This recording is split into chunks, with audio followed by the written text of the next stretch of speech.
So I am a teacher in New York Region, part of the Measuring What Matters project, and I'm currently teaching grade 1. I started the project last year teaching senior kindergarten grade 1, and when I started the project, I was immediately attracted to the creativity competencies because it really linked in well with the type of classroom environment that I was trying to create.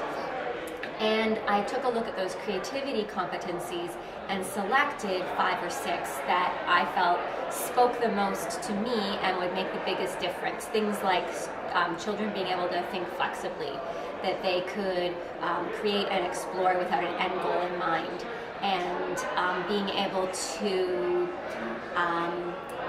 to reflect upon their thinking processes. So I did about 3 different things. I began to plan with those competencies in mind. So those competencies helped me reconnect to what is really important above and kind of overarching all of our curriculum. I run a very play-based program, and the competencies helped me give a framework and a structure to the goals of a lot of the play that we were doing.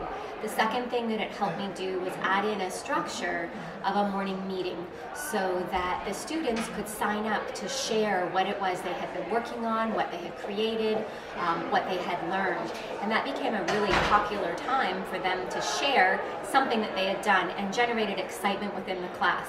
What one student was working on then was shared with the whole class, which then stimulated interest, and we were able to go deeper and continue the learning from day to day.